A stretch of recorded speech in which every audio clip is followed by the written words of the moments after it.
الحمد لله رب العالمين نحمده ونستعينه ونؤمن به ونتوكل عليه ونعوذ بالله من شرور أنفسنا ومن سيئات أعمالنا من يهده الله فلا مضل له ومن يضلل فلا هادي له وأشهد أن لا إله إلا الله وحده لا شريك له وأشهد أن محمدا عبده ورسوله أرسله الله تعالى بالحق بشيرا ونذيرا وداعيا إلى الله بإذنه وسراجا منيرا اللهم صل على محمد وعلى آله وأصحابه وبارك وسلم تسليما كثيرا كثيرا اللهم ألهمنا مراشد أمورنا وأعذنا من شرور أنفسنا ومن سيئات أعمالنا أعوذ بالله من الشيطان الرجيم بسم الله الرحمن الرحيم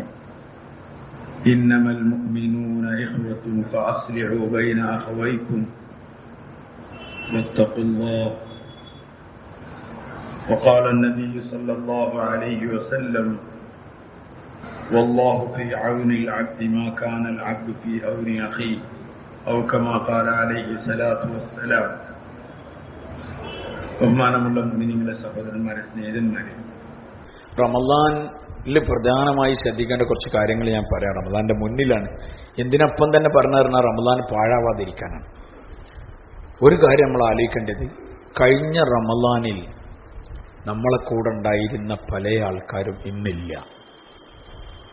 നിങ്ങൾ ഒറ്റക്കൊന്നിങ്ങനെ നിങ്ങളെ ചിന്തന വിട്ടുനോക്കി. എത്രയോ നമുക്ക് വേണ്ടപ്പെട്ട ആൾക്കാർ, വലിയ രോഗികളോ വയസ്സൊന്നും ഇല്ലാത്ത ആൾക്കാർ ഇന്ന് ഖബറിലുള്ളത്. നിങ്ങളങ്ങനത്തെ ഒന്നോ രണ്ടോ ആളെ ആലോചിച്ച് നോക്കി. ഓൽന്ന് ഖബറിന്റെ ചോട്ടിലുള്ളത്. ഓൽക്ക് ഇനി ഒരു നന്മയും ചെയ്യാൻ കഴിയില്ല. നമ്മളിപ്പോൾ റമളാൻ ഇങ്ങനെ കാത്തിക്കാണ്. ഈ റമളാന്റെ തൊട്ടടുത്ത സമയത്ത് ഞാനുമായി ബന്ധപ്പെട്ട കുറേ ആൾക്കാർ കഴിഞ്ഞ ആഴ്ചകളിൽ മരിച്ചുപോയി. നമുക്ക് വളരെ അടുപ്പുള്ള, ഓരോന്നും വലിയ വയസ്സുള്ള ആൾക്കാരല്ല. ഈ റമളാനെ ഞാൻ പ്രതീക്ഷിക്കുന്ന പോലെ ഓരും പ്രതീക്ഷിച്ചതാണ്. പക്ഷെ ഓർക്ക് സമയമായി, പെട്ടെന്ന് രാത്രി പെയ്യും വന്നു, മരിച്ചു, അങ്ങനൊക്കെ ആയി ഒരുപാട് സംഭവങ്ങൾ. നമ്മളിപ്പോൾ അങ്ങനെ കാത്തിക്കാണ്. ഒരാഴ്ച ഇഞ്ഞുണ്ട്. നമ്മളെവിടെ എത്തുക നമുക്കറിയില്ല. പക്ഷെ നമ്മൾ എന്തായാലും ആലോചിക്കും, മണ്ണിന്റെ ചൂട്ടിൽ എത്തിക്കഴിഞ്ഞാൽ പിന്നെ ഈ കാണുന്നതൊന്നും യാഥാർത്ഥ്യമല്ല. അതായിരിക്കും യാഥാർത്ഥ്യം. അതിന് അള്ളാഹുവിലേക്ക് അടുക്കാൻ വേണ്ടി അള്ളാഹ് നമുക്കൊരു മുബാറക്കായ മാസം തന്നതാണ് റമളാൻ. അതുകൊണ്ട് റമളാനിലേക്ക് നമ്മൾ ഒരുങ്ങേണ്ടത് എന്തൊക്കെയാണ് ഞാൻ വളരെ ഷോർട്ടായിട്ട് പറയാൻ. ഞാൻ സത്യത്തിൽ ഖുർആൻ ക്ലാസ് കഴിഞ്ഞ ആഴ്ച പറയാൻ മറന്നുപോയതുകൊണ്ടാണ്. സത്യത്തിൽ ഇതായിരുന്നു പറയേണ്ടിയിരുന്നത്. ഒന്ന്, റമളാൻ ഖുർആന്റെ മാസമാണ്. എന്തിന്റെ മാസമാണ്? ഒന്ന് പറയുങ്ങൾ.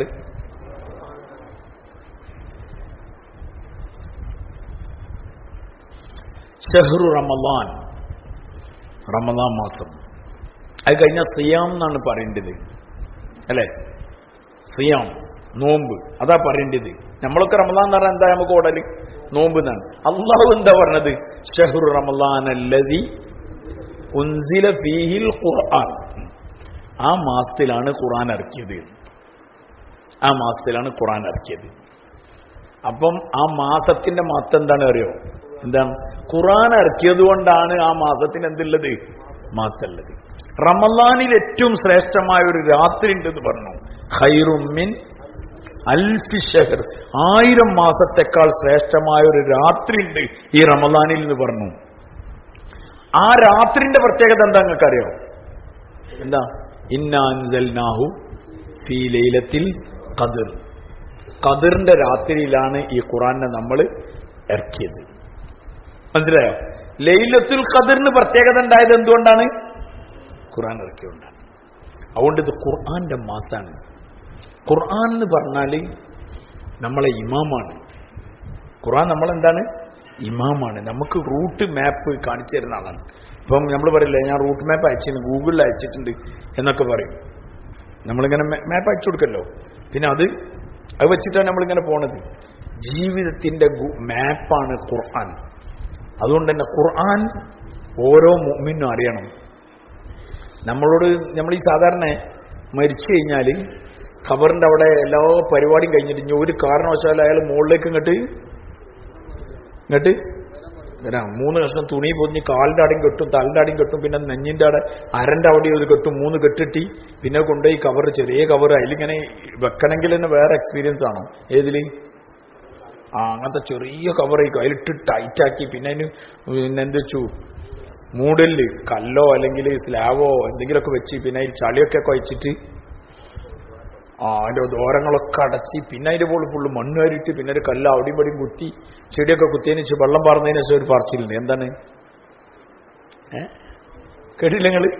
ഇദാ ജാഅകൽ മലക്കാനിൽ മുഅക്കലാനിൽ അദീമാനിൽ ഹായിലാൻ അൽ മുസമ്മയാനി ബിമുൻകരിൻ വനകീരിൻ വഅയ്ഖലാക വഅജ്ലസാക വസഅലാക.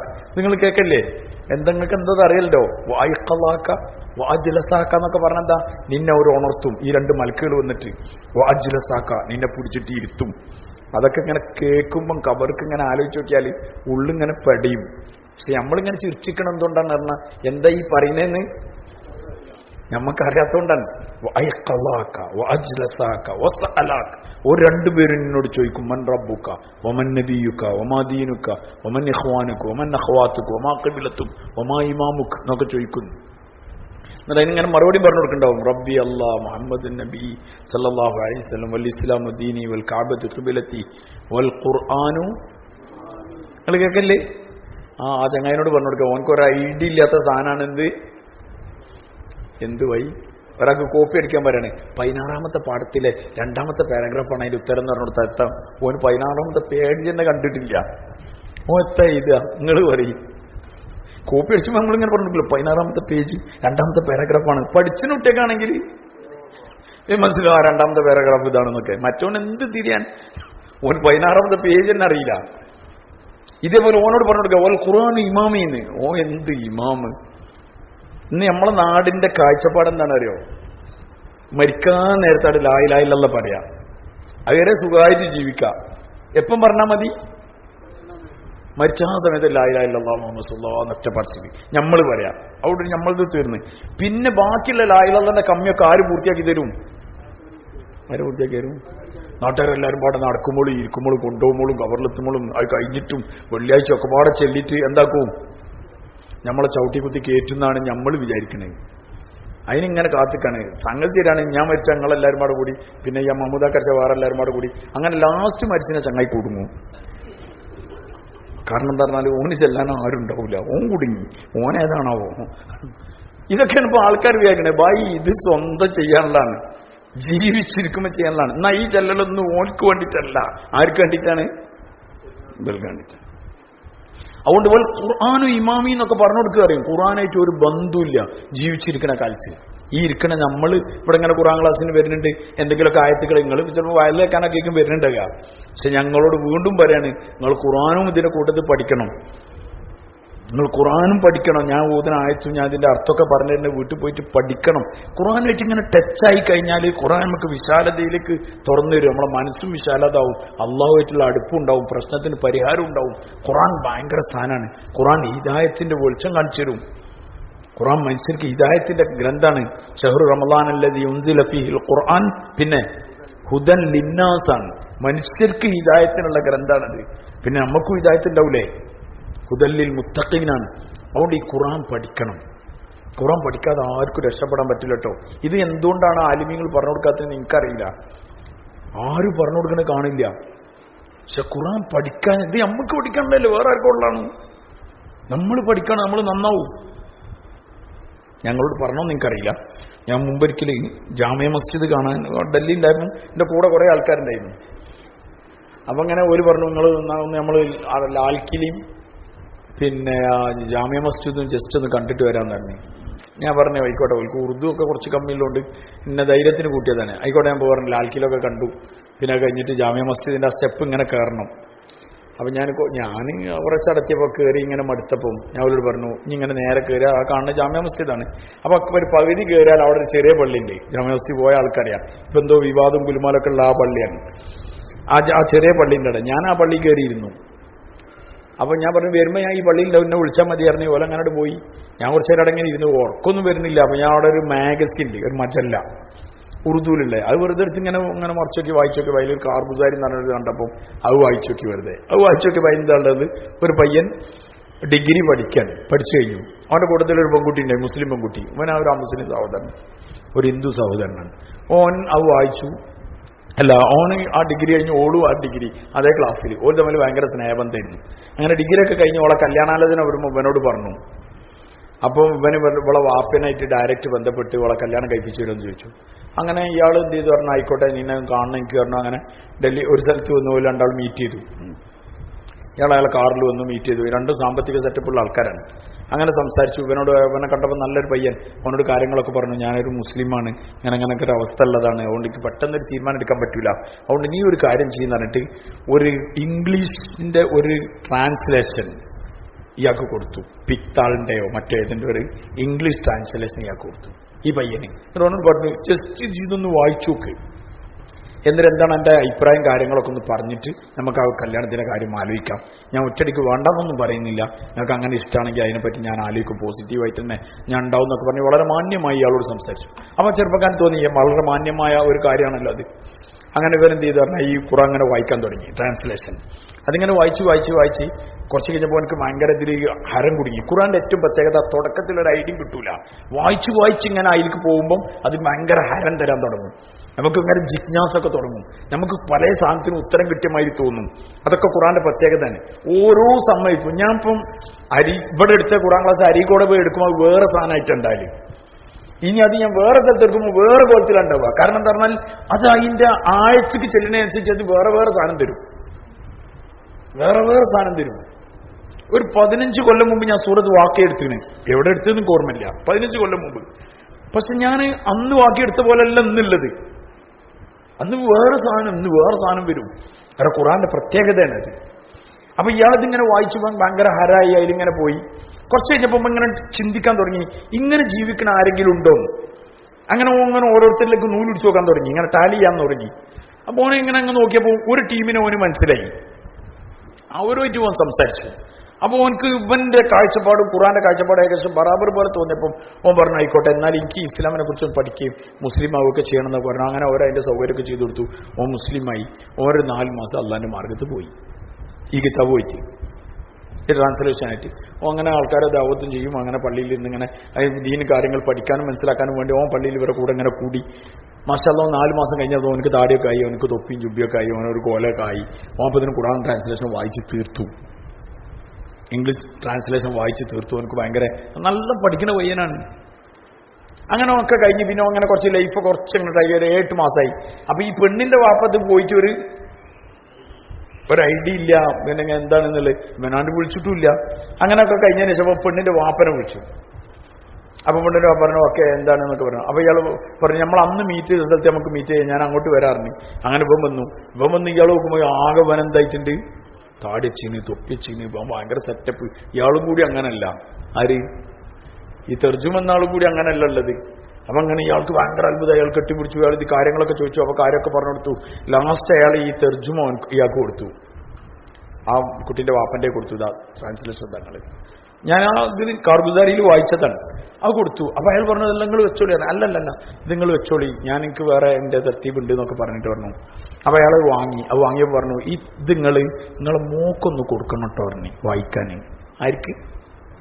ആർക്ക് നിങ്ങളെ മോക്കൊന്നത് കൊടുക്കണം എന്ന് പറഞ്ഞു. എന്നിട്ട് ഇവൻ പറഞ്ഞു, ഓളയിൽ ഇതുമായിട്ട് ഒരു ബന്ധമില്ലാത്ത ലൈഫാണ് ഓളത്, അതുകൊണ്ട് ഓക്ക് ഇതൊന്നും നിങ്ങൾ കൊടുത്താളി, ഓളെ ഈ കാര്യങ്ങളൊക്കെ ഒന്ന് പഠിപ്പിക്കാൻ മനസ്സിലാക്കാൻ നിങ്ങൾ ശ്രമിച്ചേക്കും.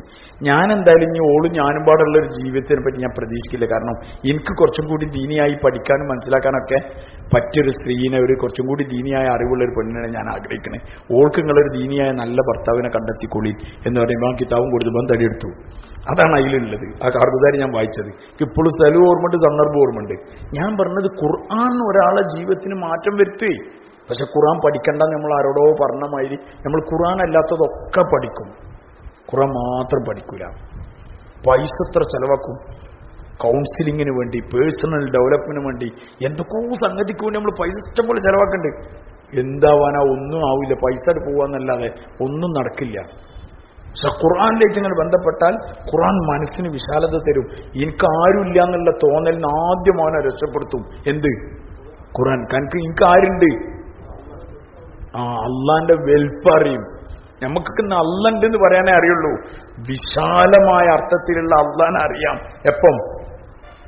ഖുർആനോട് പഠിക്കുമ്പം അള്ളാന്റെ കുതിർത്തും അവൻ ചെയ്ത നടപടികളും അവനെ വെല്ലുവിളിക്കാൻ ആരുമില്ല എന്നൊക്കെ നമുക്ക് തോന്നുമ്പം അത്ര ശക്തിമാനായ ഒരു അള്ളാന്റെ അടിമയാണ് ഞാനെന്ന് നമുക്ക് തോന്നും.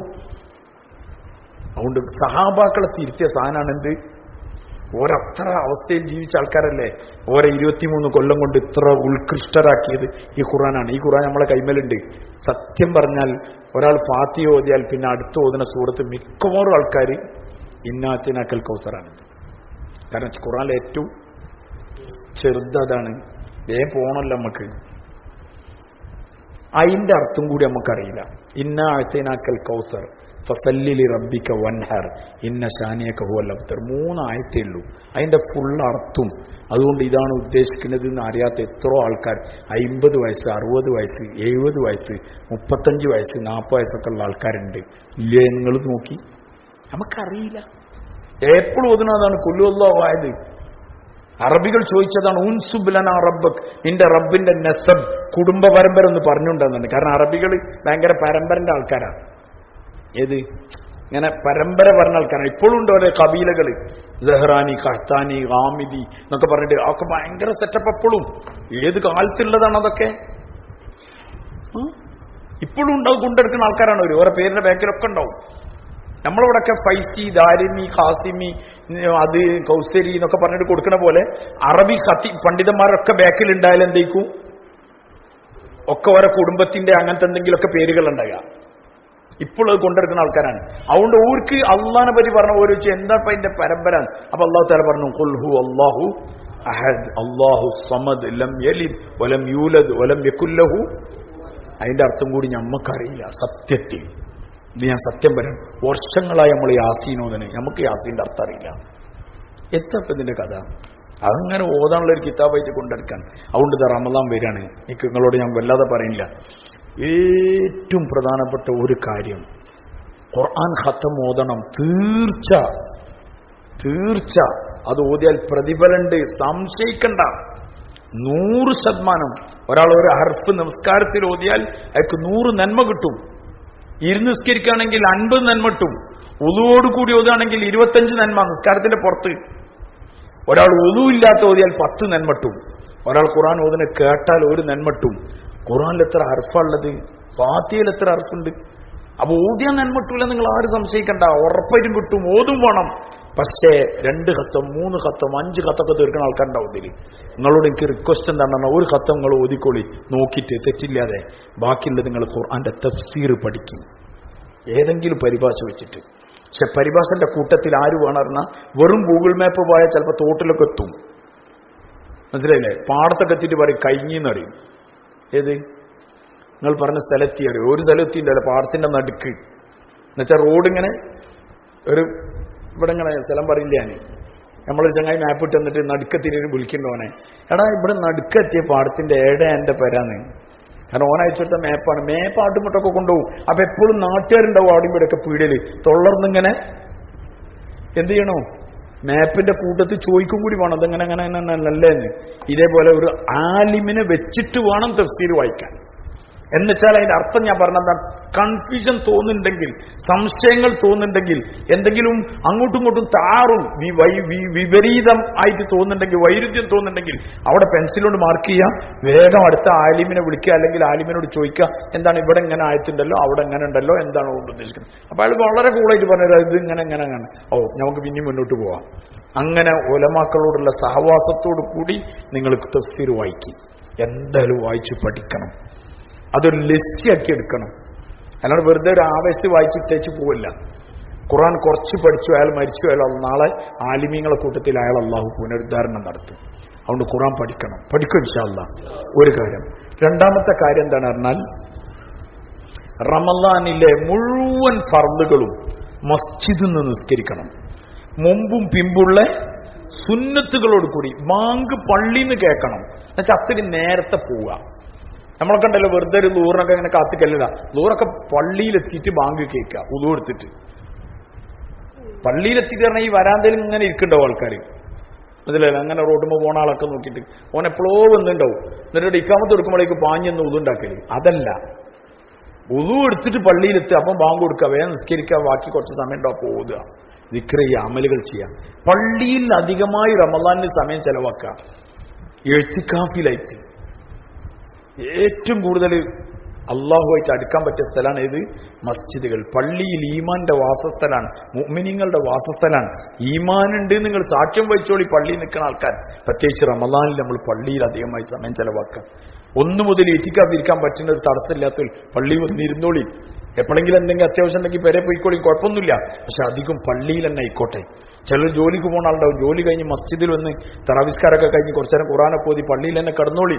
നമ്മളെ മസ്ജിദുകളിലൊക്കെ മാഷാ അല്ലാഹ് റമളാനിൽ ഇല്ല. പള്ളിന്റെ ഉത്തരവാദികളോട് ഞാൻ പറയാണ്, റമളാനിൽ പള്ളി പൂട്ടരുത്. പൂട്ടരുത് പറഞ്ഞാൽ നായി കയറാക്കാൻ പൂട്ടാം, അല്ലെങ്കിൽ വേറെ ഒന്നിന്. പക്ഷേ മനുഷ്യർക്ക് ഇബാദത്തിന് തടസ്സം ഉണ്ടാകുന്ന കോലത്തിൽ ഒരു പള്ളിയും പൂട്ടരുത്. മനസ്സിലായോ? പള്ളിന്റെ ആൾക്കാരോടാണ് ഞാൻ പറഞ്ഞത്. പള്ളി ഒരാൾക്ക് ഇബാദത്ത് ചെയ്യണം തോന്നിയാൽ, ഇനി ഒരാൾ കിടക്കണം എന്ന് പറഞ്ഞാലും റമളാനില എന്തുണ്ട്?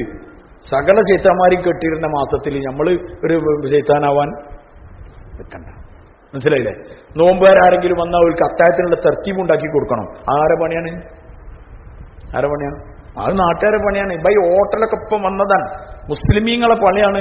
പള്ളിയിൽ ആരെങ്കിലുമൊക്കെ വന്നാൽ നബിതങ്ങൾ ശാസ്ത്രങ്ങൾ ചോദിച്ചില്ലേ, ഇയാൾക്കാരാണെന്ന് രാത്രി ഇയാൾ ഭക്ഷണം കൊടുക്കാനുള്ളതെന്ന് ചോദിച്ചില്ലേ? അതുകൊണ്ട് ഭക്ഷണം റമളാനിൽ വരുന്ന ആൾക്കാർക്കൊക്കെ കൊടുക്കാനുള്ള തർത്തീബ് ഉണ്ടാക്കണം. മനസ്സിലായില്ലേ? പള്ളിയിൽ ആളുകൾ ഇങ്ങനെ വരണം. പണിയൊക്കെ കഴിഞ്ഞ ആൾക്കാർ പള്ളിയിൽ വരിക, നോമ്പ് കൊടുക്കാനുള്ള സംവിധാനമൊക്കെ ഉണ്ടാക്കാം. പൈസ എവിടെയൊക്കെ ചെലവാക്കുന്നുണ്ട്. നല്ല മനുഷ്യന്മാർക്ക് ഇബാദത്തിനുള്ള സമയം കൊടുക്കും. പള്ളിയിൽ ഇരിക്കട്ടെ. ഏറ്റവും നല്ല സമയം ഏതാണ് അറിയാം നിങ്ങൾക്ക്? മഗ്രിബ് ടു ഇശാന്റെ ഇടയിലുള്ള സമയമാണ് റമളാനിന്റെ ആ കാമ്പുള്ള സമയം. കാരണം എന്താ അറിയോ? ഒരു ശല്യം ഉണ്ടാവില്ല, ഫോണും വരൂല, ഒന്നും വരൂല. എന്താ കാരണം? എല്ലാവരും ഇവിടെ പത്തിരിമലും ഇറച്ചിമലൊക്കെ കവുന്നടന്ന് വീണ് മാന്തി വലിച്ചിന്റെ നേരാണ്. അപ്പൊ റാഹത്തായിട്ട് എന്ത് ചെയ്യാ? ഇബാദത്ത് ചെയ്യാം. ഞാൻ പറഞ്ഞത് എന്താണ്? നിങ്ങൾ ഹുദയിൽ വന്നിട്ടുണ്ടാവും. ഹുദയിൽ മഗ്രിബ് കഴിഞ്ഞാൽ ഒരു ലൈന് 1-2 സഫ് ആൾക്കാർ ഇങ്ങനെ ഉണ്ടാവും. എന്ത്? മഗ്രിബ് കഴിഞ്ഞാൽ അങ്ങനെ ഓതുണ്ടാവും. കുറെ ആൾക്കാർ നിസ്കരിക്കുന്നുണ്ടാവും. അവ്വാബീൻ എന്ന് പറഞ്ഞ നിസ്കാരമുണ്ട്, 6 റക്അത്ത് നിസ്കാരം. അത് ഒരാൾ മഗ്രിബ് ഇശാന്റെ ഇടയിൽ നിസ്കരിച്ചാൽ 12 വർഷം ഇബാദത്ത് ചെയ്ത പ്രതിഫലം ഉണ്ടാവും അയാൾക്ക്. റമളാൻ മാത്രമല്ല കേട്ടോ, എല്ലാ ദിവസവും ഉള്ളതാണ്. പക്ഷെ റമളാനെങ്കിലും നിസ്കരിക്കുക, ഓതാ, കുറച്ചെന്തെങ്കിലും വെള്ളമോ എന്തെങ്കിലും സാധനം കുടിക്കുക, തറാവീഹ് കഴിഞ്ഞിട്ട് എന്തെങ്കിലും അല്പം കഴിക്കുക. മനസ്സിലായോ? ഭക്ഷണത്തിന്റെ മാസമല്ല ഏത്. നമ്മളെന്താ റമളാൻ മാസം കൊണ്ട് വരട്ടെന്ന് അതിങ്ങനെ മടക്കത്തെ കുത്തി കയ്യൊക്കെ കയറ്റി ഇങ്ങോട്ട് ബാടാജി അന്നെ ശരിയാക്കിയ മില്ലിലൊക്കെ ഫുള്ള് തിരക്കാണ്. മനസ്സിലായില്ലേ? ഇറച്ചിപ്പീടെ കണ്ടാലും വിചാരിക്കും നമ്മൾ എന്ത്, ഇവരൊക്കെ ജയിലിൽ നിന്ന് തുറന്നിട്ടിട്ട് ഇവർ ആദ്യമായിട്ട് എന്ത് കാണാണ്? ഈ 1ാമത്തെ നോമ്പിലൊക്കെ നിങ്ങൾ ശ്രദ്ധിച്ചു നോക്കിയാൽ മതി, ഇറച്ചിക്ക് ഇങ്ങനെ തിരക്കൂറിനാണ്. ഇവൻ ഇന്നലെ അന്തിക്കും ഫുള്ള് ഇറച്ചി നമ്മൾ തിന്നണേ, പ്രത്യേകിച്ച് മലപ്പുറംകാര്. അതുകൊണ്ട് ചങ്ങായിമാര് റമളാനിലൊക്കെ കുറച്ചാളി, റമളാൻ കഴിഞ്ഞിട്ട് പിന്നെയും തുടങ്ങാൻ വെക്കേ. അതുകൊണ്ട് ഭക്ഷണം കുറയ്ക്കും. നേരത്തെ ഞാൻ പറഞ്ഞതിന്റെ വേറൊരു ഭാഗമാണത്. ഉലമാക്കൾ എഴുതുന്നുണ്ട്, അമിതമായി തിന്നിട്ട് നോമ്പിന്റെ പ്രതിഫലം നഷ്ടപ്പെടുത്തരുത്. കാരണം തറാവീഹൊക്കെ കണ്ട് പിന്നെ നിന്ന് കഴിഞ്ഞിട്ട് ചിലർക്ക് വലിയ ഫിക്കറിൽ കത്തൊക്കെ തീർക്കണം എന്നൊക്കെ പറയും. പിന്നെ 2 ദിവസം കഴിഞ്ഞാണ്ടോ അപ്പുറത്തെ പള്ളിയിൽ. എന്താ കാരണം? അവിടെ അലന്തരാണ്. കാരണം ഇപ്പം ഈ പള്ളൊക്കെ നിറച്ച് കഴിഞ്ഞിട്ട് ഓനോടാവില്ല, എന്നാ അവൻ നിസ്കരിച്ചാക്കാൻ കഴിയണമില്ല. മനസ്സിലായി? പെരെ പോയി കിടന്നിറങ്ങാനുള്ള ധൈര്യം ഉണ്ടാവില്ല. ഏത് റമളാൻ മാസല്ലേ പഠിച്ചാനെ തറാവി. അപ്പൊ ആ കുത്തി മറിഞ്ഞ് ഒപ്പിച്ച് ചില പള്ളിയൊക്കെ ഉണ്ട്, ഒരു ഒറ്റ പോക്ക്, ആമീന്ന് മാത്രമേ കേൾക്കുള്ളൂ. പിന്നെ അലന്തര കൈമാറുമ്പോൾ ഒറ്റ പോക്ക്. പിന്നെ അതൊക്കെ കഴിഞ്ഞിട്ടുണ്ടാവും സല്ലു അലൻ നബിയിൽ. അത് നല്ല മഹ്റജോട് കൂടി തജ്വീദോട് കൂടിയിട്ട് അതിങ്ങനെ ചെല്ലണ കാണാം. എന്നാ ആ നേരത്തെ ഇതൊരു മര്യാദയ്ക്ക് എന്തോതിയാ മതി, എന്തോതിയാതി പാത്തിയൊക്കെ ഓതി അത് നിസ്കരിച്ചാൽ പോരെ? അതില്ല, ടൈമൊക്കെ കറക്റ്റാക്കി തരും എല്ലാവരും. പക്ഷെ അത് കാലൊക്കെ നീട്ടിയിരുത്തി ഞമ്മക്ക് പറ്റിയത് ഇത് പള്ളറിഞ്ഞു കഴിഞ്ഞാൽ പിന്നെ കാലൊക്കെ നീട്ടിയിരുത്തി ഇങ്ങനെ സെല്ലുവനമ്പിയൊക്കെ ചൊല്ലിക്കോളിയൊക്കെ പറഞ്ഞിട്ട് ഇങ്ങനെ. അതുകൊണ്ട് കഴിയുന്നത് നിങ്ങൾ ശ്രദ്ധിക്കും. ഇഷാ തറാവി കഴിഞ്ഞിട്ട് ഒരല്പം ആഹാരം കഴിച്ചാൽ മതി. അല്പം. നമുക്ക് വെറുതെ തോന്നുന്നുണ്ട് രാവിലെ പട്ടിണി കിടന്നല്ലേ എന്ന്. ഓരോ ചിന്തക്കും 5 ഒത്തിരിയാണ്. മനസ്സിലല്ലേ?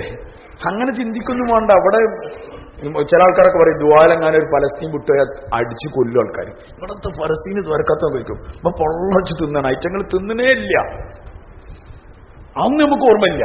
ദ്വാരക്കാഞ്ഞിട്ട് മാത്രമേ പ്രശ്നം ഉണ്ടാകുക. ഐറ്റങ്ങൾ തിന്നണേ ഇല്ല. നമ്മൾ പത്തിരി തിന്നണോ സമൂസ തിന്നണോ കട്ട്ലേറ്റ് തിന്നണോ എന്നൊക്കെയുള്ള തിരക്കിലുള്ളത്. ഐറ്റങ്ങൾക്ക് തിന്നാൻ തന്നെ ഇല്ല. ചോല് നിൽക്കില്ലേ? അതുകൊണ്ട് റമദാനിൽ കുറച്ച് തിന്നാം. ഇബാദത്തിന് കൂടുതൽ സമയം ചെലവാക്കാം. പള്ളിയിൽ സമയം കൊടുക്കുക. എന്തെങ്കിലും അത്യാവശ്യം ഉണ്ടെങ്കിൽ പോവാം. അവസാനത്തെ 10 പൂർണ്ണമായിട്ടും പള്ളിയിലിരിക്കാം. ഇനി അടുത്ത വർഷം ഖബറിന്റെ ചോട്ടിലാണെങ്കിലോ മണ്ണിന്റെ ചോട്ടിലാണെങ്കിലോ ശൈത്താനാണെങ്കിൽ റമദാൻ കയറി നമുക്കൊരു പണിയലുണ്ട്. എന്താ അറിയോ? ഒന്നാമത്തെ റമദാനിൽ ഫുൾ ഫിക്കറേക്കും പെരുവോത്തേക്കും അങ്ങനെ ഒരു ജുസ് തീർക്കും. ഇനി അടുത്ത് സയഖൂലു സുഫാണ്. അത് നാളെ എന്ന് പറഞ്ഞിട്ട് അവിടെ വെക്കും. അങ്ങനെ നാളെ പിറ്റേന്ന് നിന്നിട്ട് സയഖൂലു സുഫാവ് തുടങ്ങും. അങ്ങനെ അത് കഴിഞ്ഞിട്ട് തിൽക്കർ റസൂലിന്റെ അവിടെ കൊണ്ടുവന്ന് നിർത്തും. അപ്പൊ 2 ദിവസമായി. മൂന്നാമത്തെ നോമ്പിൽ തന്നെ ഏതെങ്കിലും ആളെയും വന്ന് തൽക്കാലം വന്ന് അതിലെ വന്ന് ഇതിലെ വന്ന് ആ ജുസ് അന്ന് ഓതാൻ പറ്റില്ല. പിന്നെ 4-ാമത്തെ ദിവസം പോയില്ലെങ്കിൽ 2 ജുസ് ബാക്കിലേക്കായി. പിന്നെ അങ്ങനെ ആട് തട്ടിമുട്ടിവനോ തൽക്കാലം തട്ടിയൊപ്പിച്ച് ഓതിയൊരു 6 ജുസൊക്കെ ഓതി ഇങ്ങനെ വരുന്നതിൻ്റെ ഇടയിൽ ഒരു 2-3 ജുസും കൂടി പോയാൽ അങ്ങനെ കണക്കൂട്ടുമ്പോൾ ഇതെന്തായാലും ഈ കൊല്ലം പിടിച്ചാൽ ഈ സാധാരണ 200 മീറ്റർ ഓട്ടത്തിനൊക്കെ ആൾക്കാർ ഇങ്ങനെ ഓടും. അപ്പം മുന്നിലൊരു 3-4 ആള് ഓടിയായാലും ഇപ്പം ബാക്കിലായാലും ഇവന് മനസ്സിലാവും ബലഞ്ഞ് പിടിച്ചാൽ കിട്ടൂല. പൗതിയൊക്കെ ഇങ്ങനെ കയറി ഇങ്ങനെ പോണാണ്. കണ്ടില്ല? ഇങ്ങനെ അങ്ങോട്ട് കയറിൻ്റെ അടുത്തേക്കൊന്നും പോകില്ല. ഓൻ ബൈക്കിൽ നിന്ന് ഇങ്ങനെ കയറി ഇങ്ങനെ പോകും. ഇതേപോലെ നമ്മൾ ശൈത്താൻ നമ്മളോട് പറഞ്ഞല്ലോ ഇൻഷാ അല്ലാഹ് അടുത്ത കൊല്ലത്തെ റമളാൻ അങ്ങോട്ട് വരട്ടെ എന്നറിയും. എല്ലാ കൊല്ലവും അത് പറഞ്ഞ് നമ്മളിങ്ങനെ കൊണ്ടുപോകാൻ. അതുകൊണ്ട് ഈ കൊല്ലം ആദ്യം തന്നെ പറയാം. ഞാൻ അടുത്ത കൊല്ലം എന്ന് പറയാൻ നിൽക്കണ്ട. ഞാൻ എവിടെയാണ്? ഞാൻ ഖബറിന്റെ വീട്ടിലാണ്. ഞാൻ മരിക്കൂല പറയാൻ പറ്റൂലല്ലോ. ആരാ കണ്ടുപോയി? കഴിഞ്ഞല്ലോ നമ്മളെ കൂടെ എത്ര ആരോഗ്യവാന്മാരായ ആൾക്കാർ ഖബറിലെത്തി. എത്തിയില്ലേ? ഓലും കഴിഞ്ഞല്ലോ വിചാരിച്ചിട്ടുണ്ടാവൂലേ ഈ കൊല്ലം ഉസാറാക്കാന്ന്. അതുകൊണ്ട് സത്യസന്ധമായി നിങ്ങൾ ആലോചിക്കും മരിച്ചുപോയ കുടുംബട്ടോ. അതുകൊണ്ട് ഈ കൊല്ലം എന്ത് വില എടുത്തിട്ടാണെങ്കിലും അവസാനത്തെ 10 ഫുൾ ഇറ്റിക്കാഫിരിക്കണം. എന്ത് വില എടുത്തിട്ടാണെങ്കിലും ചെയ്യില്ല ഇൻഷാ അല്ലാഹ്. ആരൊക്കെ ചെയ്യേ? ഒന്ന് കയ്യൊന്നിച്ചോളി. മാഷാ അല്ലാഹ്, അല്ലാഹ് കബൂലാക്കട്ടെ. എത്ര കാര്യം ഇപ്പം? ഒന്ന് ഖുർആൻ ഖത്തം തീർക്കണം. അതിന്റെ കൂട്ടത്തിൽ തഫ്സീറൊക്കെ വായിക്കണം. രണ്ടാമത്തേത് മുമ്പും പിമ്പുള്ള സുന്നത്തുകളോട് കൂടി പള്ളിയിൽ ഇമാം ജമാഅത്തായി നിസ്കരിക്കണം. തറാവിസ്കാരം ഒരൊറ്റ കാരണവശാലും മുടക്കരുത്. അതിന് മുടക്കണ സാധനത്തിന്റെ പേരെന്താരോ? അമ്മായിമ്മന്റെ തക്കാരം. മുത്തച്ഛനായി എന്നാലും ഉണ്ടാവും. അമ്മായിമ്മക്ക് പാവം അതിനൊരു പൊറുതിയുണ്ടാവും. എന്ത് മരോനെ വിളിച്ചാൽ? കാരണം മുമ്പേ വിളിച്ച് പരിചയമുള്ളതല്ലേ. മുമ്പ് നെയ്യും പൈസയൊക്കെ കൊടുത്തിങ്ങി ഇപ്പൊ അതൊന്നും വേണ്ടല്ലോ. അതുകൊണ്ട് ഒരു സൽക്കാരം തരും. ഇന്റെ പെങ്ങളോടുക്ക്, ഇതേ ഭാര്യന്റെ കൊടുക്ക്, ഇളച്ചിന്റെ കൊടുക്ക് വിളിച്ചാൽ അങ്ങനെ പോക്കാൻ ബാക്കൊന്നും ഒരു കുഴപ്പമില്ല. റമളാനിൽ അങ്ങനത്തെ പരിപാടി ഇല്ല വൈ. അങ്ങനത്തെ നോമ്പൊറിയില്ല. അങ്ങനത്തെ നോമ്പ് തുറക്കാൻ പോകലുമില്ല. ആരും തുറപ്പിക്കും വേണ്ട. തുറപ്പിക്കുക എന്നൊക്കെ പറഞ്ഞാൽ എന്ത് ചെയ്യാ? പള്ളിയിൽ വരുന്ന മോമിനിങ്ങളുണ്ടല്ലോ, ഓൾക്ക് എന്തെങ്കിലും കൊടുത്തേക്കി. കുടുംബ ബന്ധക്കങ്ങൾ റമളാൻ കഴിഞ്ഞിട്ട് ചേർത്തോളി, ഇല്ലെങ്കിൽ വേറെ വകുപ്പിൽ ചേർത്തോളി. നോമ്പ് തുറക്കാൻ പോയുള്ള അവസ്ഥ എന്താരോ? ആ വീട്ടുകാർക്ക് നോമ്പ് അന്നത്തെ തറാവിയും അന്നത്തെ മഗ്‌രിബും ഇശായും ഒക്കെ കട്ട പുകയ്ക്കും ആ വീട്ടിലെ സ്ത്രീകൾക്ക്. കാരണം അവർക്ക് പൊരിച്ചണം, കരിച്ചണം, പിടിക്കണം, അതാക്കണം. ഇനി ഒന്നുമില്ലെങ്കിൽ ഒക്കെ പുറത്തുനിന്ന് വാങ്ങലാണ് പറഞ്ഞാലും അത് വിളമ്പലും ആക്കി അയച്ചാൽ എന്തായാലും ഉണ്ടാവും. നമ്മളുടെ ആണെങ്കിൽ പോയിട്ടുണ്ടാവും. കാരണം ഭാര്യ വീട്ടിൽ അന്ന് എന്തായാലും നിൽക്കാണ്ടാവില്ല. അപ്പൊ നമ്മളെ പെരേക്ക് വരും. പോരിന വയ്ക്കും. എന്തുണ്ടാകുക? തറാവിസ്കാരം ഉണ്ടാകുക, അല്ലെങ്കിൽ അതുണ്ടാകുക, ഇതുണ്ടാകുക. ചുരുക്കത്തിൽ അന്ന് ടെൻഷൻ ആയിക്കും. ഒരു റമളാനായിട്ട് പോയി കിട്ടും. അതുകൊണ്ട് പോയി ആദ്യം എന്നെ തീരുമാനിച്ചേക്കാം. റമളാനിൽ അങ്ങനത്തെ വലിയ പരിപാടികളും ജഗപൊക്കും ജാടിയൊന്നുമില്ല. ഇനി ഉണ്ടെങ്കിൽ എന്നെ മരുവനൊക്കെ നോമ്പർപ്പിക്കാൻ അതിനൊക്കെ ഇക്കുമത്തുണ്ട്. പള്ളി വരിക, തുറക്കുക, വേഗം പോയി മരുവ് കഴിഞ്ഞ് എന്തെങ്കിലും കഴിച്ചിട്ട് വേഗം താക്കുക. അല്ലെങ്കിൽ അവനോട് പറയാം ഇശ കഴിഞ്ഞ് നമുക്ക് കഴിക്കാം തറാവി കഴിഞ്ഞിട്ട് എന്നൊക്കെ പറഞ്ഞാൽ അങ്ങനത്തെ തുറപ്പിക്കൽ ഉണ്ടാക്കിയോളി. വേണ്ടെന്നൊന്നും ഞാൻ പറയില്ല. പക്ഷേ നിസ്കാരം നഷ്ടപ്പെടുത്തരുത്. തറാവി നഷ്ടപ്പെടുത്തരുത്. 4-ാമത്തെ കാര്യം എന്താണെന്ന് പറഞ്ഞാൽ നബിതങ്ങൾ സല്ലല്ലാഹു അലൈഹി വസല്ലം തങ്ങൾ അധികമായി ദുആ ചെയ്ത മാസാണ് എന്ത്? റമളാനിൽ. ഭയങ്കര. കാരണം ദുആ കബൂലാകുന്ന മാസാണ്. നോമ്പുകാരൻ നോമ്പ് തുറക്കണവരെ അവന്റെ ദുആ കബൂലാവും. പിന്നെ രാത്രിയിൽ ദുആ കബൂലാവും. അതുകൊണ്ട് ദുആ ഭയങ്കരമായിട്ട് ചെയ്യാം. ചോദിച്ചെന്നെ ചോദിക്കാം. ഏതെങ്കിലും ഒരു ഗഡി ഒരു നിമിഷം ഉണ്ടാവും ആ ദുആ കബൂലായ നമ്മളെന്താവും? നമ്മൾ രക്ഷവും. അതുകൊണ്ട് ദുആ മിതമായി ചെയ്യണം. ഭയങ്കരമായിട്ട് മലയാളത്തിലും അറബിയിലും ഒക്കെ ദുആ ചെയ്യാം. രാത്രികളിൽ അത്താഴത്തിന്റെ സമയത്ത് തഹജ്ജുദ് ഒരിക്കലും മുടക്കരുത്. അത്താഴത്തിന് ഏതായാലും എഴുന്നേക്കും. അപ്പോൾ 2 റക്അത്ത് നിസ്കരിക്കാൻ ഇല്ലേ 4 റക്അത്ത് നിസ്കരിക്കാനുള്ള സമയം കണ്ടിട്ട് എഴുന്നേക്കാം. ഈ കാര്യങ്ങൾ നമ്മൾ പ്രത്യേകം ശ്രദ്ധിക്കാം. മറ്റൊരു കാര്യം എന്താണെന്ന് പറഞ്ഞാൽ നബി തങ്ങൾ സല്ലല്ലാഹു അലൈഹി വസല്ലം ഏറ്റവും കൂടുതൽ ധർമ്മം ചെയ്ത മാസം റമളാനാണ്. ആര്? നബി തങ്ങൾ ശാസ്ത്രങ്ങൾ ഭയങ്കര ധർമ്മിഷ്ഠനായിരുന്നു. കാരണം തങ്ങളോട് ചോദിച്ചിട്ട് ഇല്ലാന്ന് തങ്ങളുടെ ശീലത്തിൽപ്പെട്ടതല്ലായിരുന്നു. തങ്ങൾ ധർമ്മം ചെയ്യായിരുന്നു. നബി തങ്ങൾ ശാസ്ത്രങ്ങൾ പറഞ്ഞു, എൻ്റെ അടുക്കൽ ജിബ്രീൽ അലൈഹിസ്സലാം റമളാനിൽ വരുന്നുണ്ട്, അതുകൊണ്ട് ഞാൻ അധികമായി ധർമ്മം ചെയ്യുന്നുണ്ട്. അതുകൊണ്ട് നമ്മളും എന്ത് ചെയ്യാറിനാൽ ധർമ്മം ചെയ്യണം, സദക്ക ചെയ്യണം. ചെയ്യും ഇൻഷാ അല്ലാഹ്. സക്കാത്തല്ല. എന്തല്ല? സക്കാത്തല്ല. എല്ലാവരും റമളാനിലേക്ക് സക്കാത്തിനെ കൊണ്ടുവരും. റമളാൻ സക്കാത്തിന്റെ മാസമല്ല. റമളാൻ സൗമിന്റെ മാസമാണ്. സക്കാത്തിന്റെ മാസം ഏതാ? ശഅബാനോ? എല്ലാ മാസവും എന്തിന്റെ മാസമാണ്? ഒരാൾ എന്നാ കച്ചവടം ചെയ്തത് അന്നാണ് അയാൾ സമ്പന്നനായത്, സക്കാത്ത് കൊടുക്കാനുള്ള നിസാബ് പൂർത്തിയാക്കിയത് ആ മാസമാണ് അയാളുടെ മാസം. ശഅബാൻ ആവാം, ജമാദുൽ ഊലാവാം, ജമാദുൽ ഉഖറാവാം, അന്നാണ് കൊടുക്കേണ്ടത്. പിന്നെന്താണ് റമളാനിൽ എത്തിയത്? എന്താ നിങ്ങൾക്കറിയോ? ഞാൻ ഇവിടുന്ന് ഈ പീഡിയക്കാരോട് ഒരു 500 രൂപയ്ക്ക് സാധനം വാങ്ങി. ഇനിയിപ്പോൾ ആകെ റമളാനിൽ എത്ര സമയമുള്ളത്? കൂടിപ്പോയ ഒരാഴ്ചയുള്ളത്. ഞാൻ വിചാരിക്കുകയാണ്, ഞാൻ അയാളോട് പറഞ്ഞ് തരട്ടോ എന്ന് അറിഞ്ഞു പോകുന്നു. അപ്പോൾ അയാൾ വിചാരിച്ചു നാളെ മറ്റന്നാളോട് തരുന്നാണ്. അപ്പം ഞാൻ അങ്ങനെ വിചാരിക്കുകയാണ്, ഒരാഴ്ച കഴിഞ്ഞാൽ റമളാനാണ്. റമളാനിൽ അത് കൊടുത്താൽ എന്ത് കിട്ടും? ഭയങ്കര കൂലിട്ടും. കാരണം റമളാനിലല്ല കൊടുക്കണേ. അതുകൊണ്ട് ഭയങ്കര കൂലിട്ട് പറഞ്ഞിട്ട് അയാൾ 500 രൂപ ഈ ഒരാഴ്ച പിന്തിപ്പിച്ചാൽ അതിന്റെ പേര് കൂലിയല്ല കിട്ടുക. എന്താ കിട്ടുക? കുറ്റാണ് കിട്ടുക. കാരണം അയാളെന്നോ ആവശ്യക്കാരനാണ്. അയാൾ ഇന്റെ പൈസ ഇട്ടിട്ടാണ് അയാൾക്ക് വേറെ സാധനമൊക്കെ വാങ്ങിയിട്ടേക്കാൻ. മനസ്സിലായി നിങ്ങൾക്ക്? ഇതേപോലെ സക്കാത്ത് പാവങ്ങളുടെ അവകാശമാണ്. അത് നീട്ടിച്ച് റമളാനിൽ കൊടുത്താൽ കൂലിയല്ല കിട്ടുക. പിന്നെ നിങ്ങൾക്ക് മനസ്സിലാണ്ട് ഞാൻ പറഞ്ഞേ. അതുകൊണ്ട് ഒരാൾ പറയണേ, ഏതായാലും ഇനിയിപ്പം ഒരാഴ്ചയല്ലുള്ളൂ, ഇനി 100 അസറൊന്നും ഇപ്പം നിസ്കാരമില്ലായിരുന്നു. എന്ത് വെച്ച് റമളാൻ വരില്ലേ? ഒരു ഫർദിന് എത്ര ഉണ്ട്?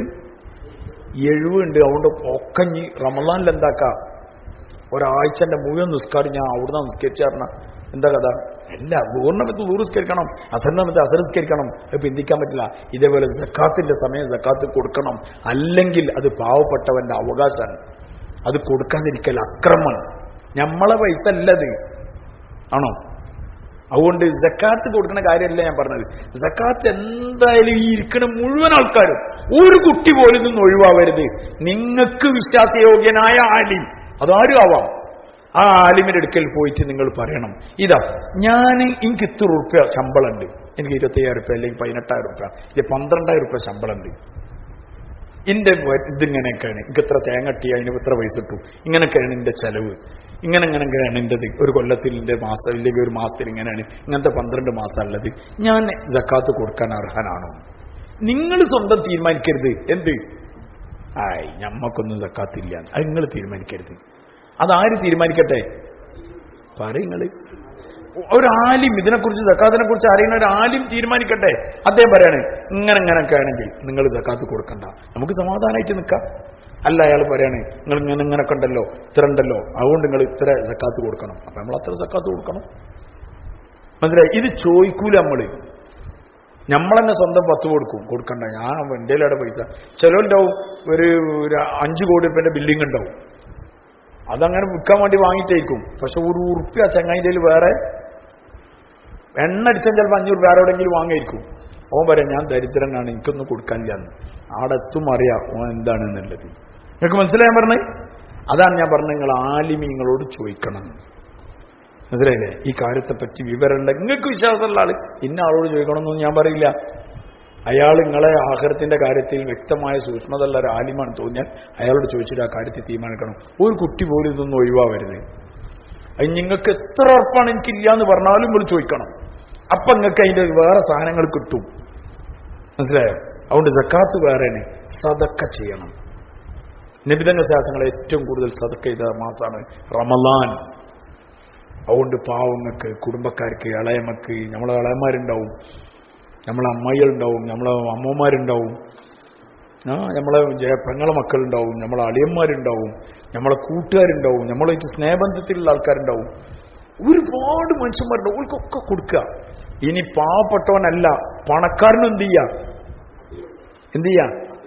ഹദിയ കൊടുക്കുക. ഫളായിലെ സദഖാത്ത് എന്ന് പറഞ്ഞ ഒരു കിതാബുണ്ട് ഷെയ്ഖുൽ ഹദീസിന്റെ. അതിലൊരു ഭാഗം തന്നെ എഴുതി, ഒരു ഭാഗമുണ്ട് പണക്കാർക്ക് ഹദിയ കൊടുക്കൽ എന്ന് പറഞ്ഞിട്ട്. എന്ത് കൊടുക്കല്? പണക്കാർക്ക് ഹദിയ കൊടുക്കുക. ഉദാഹരണത്തിന് റമദാൻ നമ്മളൊരു പോത്തർത്തു. എന്തിന്? അറ്റീക്കല്ല, പിന്നെ ആൾക്കാർക്ക് എന്ത് കൊടുക്കാന്?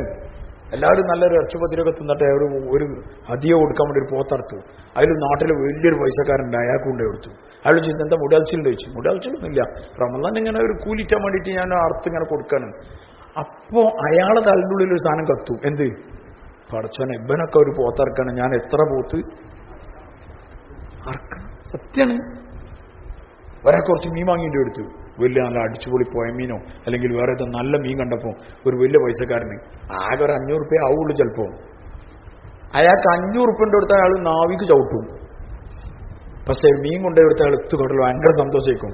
മാഷാ അല്ലാഹ് പറഞ്ഞിട്ട് വാങ്ങിയേക്കും. പണക്കാർക്കും ഹദിയ കൊടുക്കും, പാവപ്പെട്ടവർക്കും കൊടുക്കും, എല്ലാവർക്കും ധർമ്മം ചെയ്യും. റമദാനിൽ നിബിധന ശാസനങ്ങൾ അധികമായി ചെയ്താണ്. അത്ര പുണ്യാണ്, അത്ര ബർക്കത്താണ്, അത്ര ഖൈറിന്റെ വാതിൽ തുറക്കും. അതുകൊണ്ട് കൊടുക്കാതിരിക്കരുത്. അതുകൊണ്ട് നിങ്ങൾ കൊടുക്കൂലേ? ഉണ്ടോ? വേറെയുള്ളതിനൊക്കെ ഇൻഷാ അല്ലാഹ് കുറച്ചൊച്ചുണ്ടായി. ഇതിങ്ങനെ ഒരു കമ്മട്ട ഇൻഷാ അല്ലാഹ് കൊടുക്കൂല. ഇൻഷാ അല്ലാഹ് നിങ്ങൾക്ക് പേടിയുണ്ടോ? എനിക്ക് തരണമെന്നൊന്നും ഞാൻ പറഞ്ഞില്ല കേട്ടോ. നിങ്ങളെ പറച്ചിലൊക്കെ ഇൻഷാ അല്ലാഹ് കേട്ടിട്ട് ഇയാൾക്ക് കൊടുക്കേണ്ടി വരുമെന്ന് വിചാരിച്ചു. ഇതൊന്നും വേണ്ട, നിങ്ങൾ കൊടുത്താൽ മതി. നിങ്ങളെ ആളാമക്കും മൂത്തമ്മക്കും കുടുംബത്തിലൊക്കെ നിങ്ങൾക്കൊരു ഇൻഷാ അല്ലാഹ് പറഞ്ഞൂടെ? ആരൊക്കെ കൊടുക്കുക? ഒന്ന് കൈ എന്തിച്ചാ നിങ്ങൾ മുട്ടൊക്കെ നിർത്തി പൊന്തിച്ചോളി. അല്ല കണ്ടുകൊടുക്കാണ്. റെഡിയല്ലേ? കൈ താത്തല്ലിട്ടോ, 10 മിനിറ്റ് പൊന്തിച്ചോളി. ഒരു കാര്യങ്ങൾ ആലോചിച്ചോളി. എനിക്ക് തന്നതൊക്കെ അല്ലാണ്. ഈ ഇരിക്കണ നമ്മളൊക്കെ കഷ്ടപ്പാടുള്ളവരായിരിക്കും. ഒരുപാട് പ്രതിസന്ധി ഉണ്ടാവും. എന്നാലും നമ്മളൊരു കാര്യം വിചാരിച്ചാൽ അത് പലപ്പോഴും നമ്മൾ നടപ്പിലാക്കലുണ്ട്. ഫ്രിഡ്ജ് കേടുന്നു. അപ്പൊ ആരെയാണ് ഫ്രിഡ്ജ് കേടുന്നു? റമദാനൊക്കെ വരണട്ടോ പറഞ്ഞാൽ നമ്മൾ എവിടെന്നെങ്കിലും പൈസ സംഘടിപ്പിച്ച ഒരു ഫ്രിഡ്ജ് ആവും. അത് പൈസ ഉണ്ടായിട്ടല്ല, അത് വാങ്ങണാണ്. ഇതേപോലെ റമദാനിൽ അള്ളാഹ്ക്ക് വേണ്ടി ഞാൻ ഒരു സംഖ്യ കൊടുക്കും. ആ സംഖ്യ എത്രയെന്ന് ഇപ്പൊ നിങ്ങൾ കൈ പൊന്തിച്ച് മനസ്സിലാലോചിച്ചോളി. ഞാൻ റമദാനിൽ എന്തായാലും കൊടുക്കുക. തീരുമാനിച്ചില്ലേ? ഇല്ല, ഇൻഷാ അല്ലാഹ് ഇല്ല. തീരുമാനിച്ചില്ലേ? വലിയ തന്നെ ആയിക്കോട്ടെ, 2.5 ലക്ഷം 5 ലക്ഷം 10 ലക്ഷം ഒക്കെ തീരുമാനിച്ചോളി. അതിനനുസരിച്ച് ഓരോരുത്തർക്ക് പറ്റുന്നത്. അല്ലാണ്ട് 1000 2000 ഒന്നും ആലോചിക്കണ്ട. കഴിയുന്നപോലെ അത്ര ചെയ്തോളി. ഇനി 100-ന്റെ 200-ന്റെ ആളുണ്ടെങ്കിൽ അങ്ങനെ ആയിക്കോട്ടെ. തീരുമാനിച്ചില്ലേ? ഇൻഷാ അല്ലാഹ് നിങ്ങൾ എന്തായാലും റമദാനാവുമ്പോൾ കൊടുക്കണം. ഇനി പറയാൻ 2 ലക്ഷം ആലോചിച്ചിന് റമദാനായപ്പോൾ ഒരു 4 ലക്ഷം കൊടുക്കാൻ വിചാരിച്ചാൽ അന്ന് കുബേന്ന് നിയത്ത് ചെയ്താണ്ട് 2 ലക്ഷം ഒരു ഉറുപ്പ്യ ഏറെ അങ്ങനെ ഉണ്ടോ? ഇല്ലല്ലോ.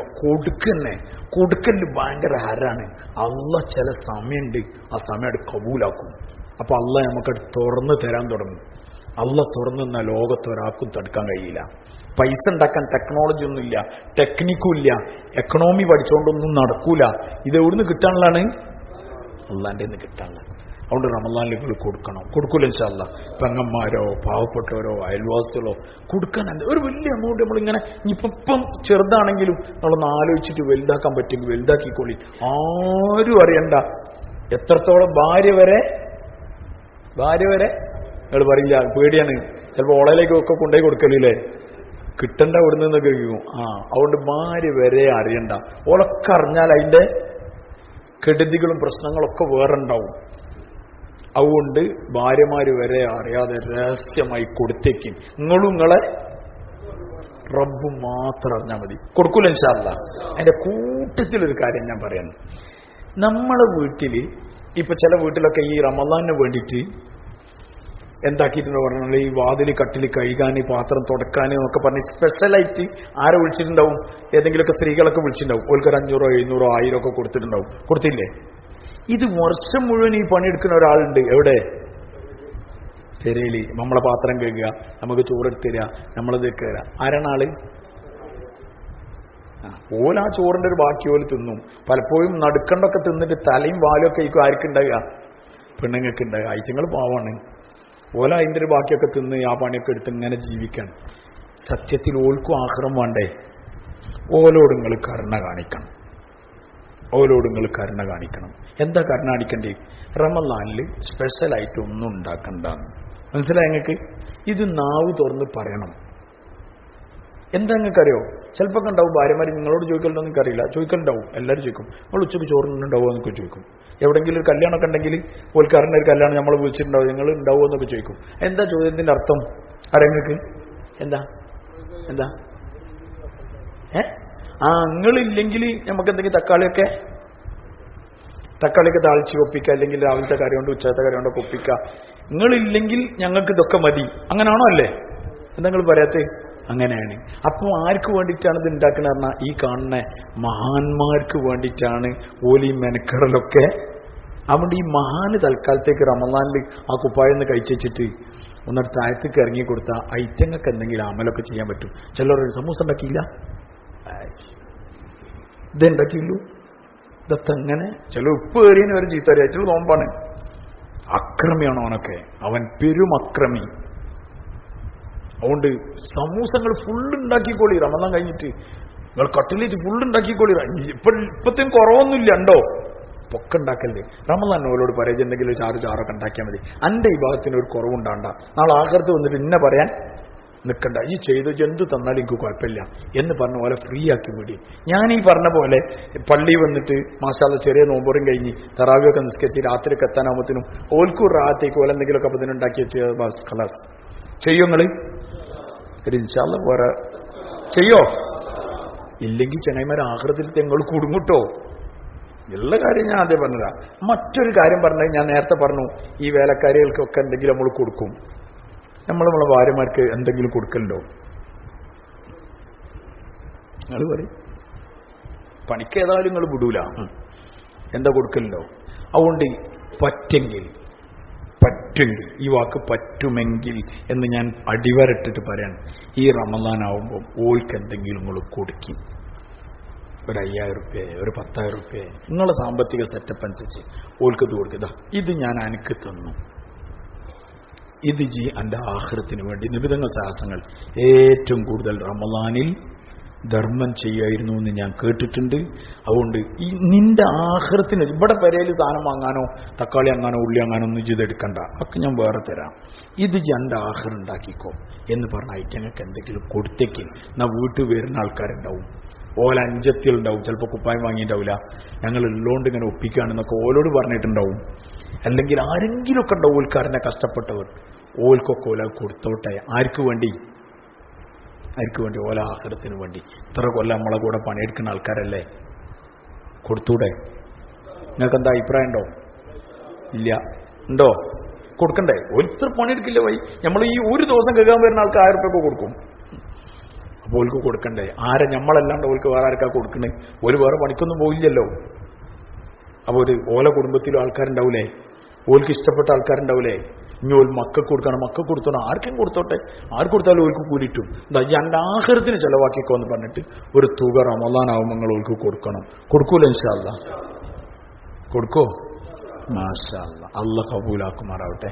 പള്ളിയെ അലങ്കരിക്കണം, പള്ളിയിൽ നോമ്പ് തുറ ബാക്കി കാര്യങ്ങളൊക്കെ ഉണ്ടാകണം. മൻ ഫത്തറ സായിമൻ കാന മഗ്ഫിറത്തൻ ലിദുനൂബിഹി വഇത്ഖ റഖബതിഹി മിനൻ നാർ. നബിതങ്ങൾ സാഹസങ്ങൾ പറഞ്ഞു, ഒരാൾ നോമ്പുകാരനെ നോമ്പ് തുറപ്പിച്ചാൽ അവൻ്റെ പാപങ്ങൾക്ക് അത് മോചനത്തിന് കാരണമാകും, നരകത്തുനിന്നും മോചനത്തിന് കാരണമാകുന്നു, അവൻ്റെ പാപത്തിന് പുറത്തു തരാൻ കാരണമാകും. അതുകൊണ്ട് പള്ളികളിൽ എന്ത് ചെയ്യണമെന്ന് പറഞ്ഞാൽ നോമ്പ് തുറപ്പിക്കാനുള്ള സിസ്റ്റം ഉണ്ടാക്കണം. പക്ഷെ പള്ളിക്കാരോട് പറയാനുള്ളത്, നിങ്ങൾ കൊണ്ടുവരുന്ന കണ്ട ഈത്തപ്പഴം മുഴുവൻ വാങ്ങിയിടരുതേ. കാരണം പല മനുഷ്യന്മാരും ആയിരിക്കും, ഇത് വേറെ തെവിലികാര പള്ളിയാണ്, ഒരു കുറച്ചൊക്കെ സൂക്ഷ്മതയുള്ള ആൾക്കാരാണ്, അതുകൊണ്ട് ഇവിടുന്ന് നോമ്പ് പറഞ്ഞാൽ കുഴപ്പമുണ്ടാവില്ല എന്ന് വിചാരിക്കും. കണ്ട ഏതെങ്കിലും ആറാമത് സമ്പാദിച്ചവൻ കൊണ്ടുവന്ന ഈത്തപ്പഴമാണെങ്കിൽ ആ പാവത്തിൻ്റെ നോമ്പ് കൂടി അതാക്കണ്ട. അതുകൊണ്ട് ഹലാൽ നോക്കിയിട്ട് മാത്രമേ വാങ്ങാവൂ. മനസ്സിലാകേണ്ട വഴി ഇല്ല? നിങ്ങൾക്ക് മനസ്സിലായില്ല? ഹലാൽ നോക്കണം. ഹലാൽ നോക്കാനുള്ള മാർഗം എന്താ? അതിന് പ്രത്യേകിച്ച് ഡിജിറ്റൽ സംവിധാനങ്ങളൊന്നുമില്ല. ഒന്നുകിൽ കൊണ്ടുവരുന്ന ആളോട് ചോദിക്കുക, ഞങ്ങൾ ഇങ്ങനെ ഒരു സിസ്റ്റം ഉണ്ട്, ഇവിടെ ഹലാൽ മാത്രമേ വാങ്ങാവൂന്ന് ഇവിടുത്തെ ഒരു സിസ്റ്റം ഉള്ളതാണ്, നിങ്ങളെ സമ്പാദ്യം എന്താണ്? അയാൾ പറഞ്ഞത് ഇത് ഹലാലാണെന്ന് പറഞ്ഞാൽ മാഷാ അല്ലാഹ്, നിങ്ങളും നിങ്ങളല്ലാഹു ആണല്ലോ, അത് വെച്ചു പോകും. അതുകൊണ്ട് പള്ളിയിൽ നോമ്പ് തുറക്കാനുള്ള തർത്തീബുകൾ ഉണ്ടാക്കണം. ഏതെങ്കിലുമൊക്കെ പള്ളിക്ക് പോവുകയാണെങ്കിൽ മിക്കവാറും പള്ളികളിൽ ഇതൊന്നും സൂക്ഷ്മത ഇല്ലാത്ത പള്ളികളുണ്ടാകുക. അതിൽ ഏതെങ്കിലുമൊക്കെ ആൾക്കാർ കൊണ്ടുപോയിട്ടോ അങ്ങനൊക്കെ യാത്ര പോവുക എന്തെങ്കിലും ഉണ്ടെങ്കിൽ ഒരു ഈത്തപ്പഴം കൈമ വെച്ചാൽ നമ്മളെ നോമ്പ് സഹി സലാമത്തോടു കൂടി നമുക്ക് കൈമലാക്കാൻ പറ്റും. മനസ്സിലായി നിങ്ങൾക്ക്? ഒരു ഉപ്പി വെള്ളവും ഒരു ഇരുപണ്ടായ മാഷാള്ള റാത്താണ്, ഒരു കുഴപ്പമില്ല. നമ്മളെ പള്ളികളിലൊക്കെ എപ്പോഴും നമ്മൾ ഈ കാര്യം സൂക്ഷിച്ചിട്ട് നോമ്പുകാർക്ക് ഭക്ഷണം കൊടുക്കാൻ പറ്റും. നോമ്പിന് ദയവേ നിങ്ങൾ പിശുക്കല്ലി, കണക്ക് പറയും ചെയ്യല്ലേ. ഈ കണ്ട മുസ്ലിമീങ്ങൾ ഒരു നാട്ടിൽ ജീവിച്ചിട്ട് റമളാൻ മാസത്തിലെ ഒരു മനുഷ്യന് തിന്നാൻ കൊടുക്കണേന് എന്ത് പറയരുത്? നിങ്ങൾ പറയില്ലല്ലോ. കല്യാണത്തിന് ആടുമ്പോഴൊക്കെ കണ്ടമാനം വാരി എറിയുന്ന ആൾക്കാരില്ലേ, JCB കുത്തിയിട്ട് കുഴിച്ചിട്ടുണ്ട്. എന്നിട്ട് മസ്ജിദിൽ ഒരു വരുന്ന മനുഷ്യന്മാർക്ക് ഭക്ഷണം കൊടുക്കണേല് അതുകൊണ്ട് ഊര് നിൽക്കും. അതിനകത്ത് കണ്ടമാനം കൊടുത്ത് തറാവിസ്കരിച്ചാൻ പറ്റുന്ന ഇടങ്ങേറാക്കുക എന്നുള്ളതെല്ലാം പറഞ്ഞ് വരുന്ന ആൾക്കാരൊന്നും മുഖം നോക്കാതെ ഭക്ഷണം കൊടുക്കാനുള്ള സംവിധാനം ആരുണ്ടാക്കണം? നമ്മളെ നാട്ടുകാരായ നമ്മൾ ഉണ്ടാക്കണം. ഉണ്ടാക്കൂല ഇൻഷാ അല്ലാഹ്. അതൊക്കെ ചെയ്യും. റമളാനെ സജീവാക്കും ഇൻഷാ അല്ലാഹ്.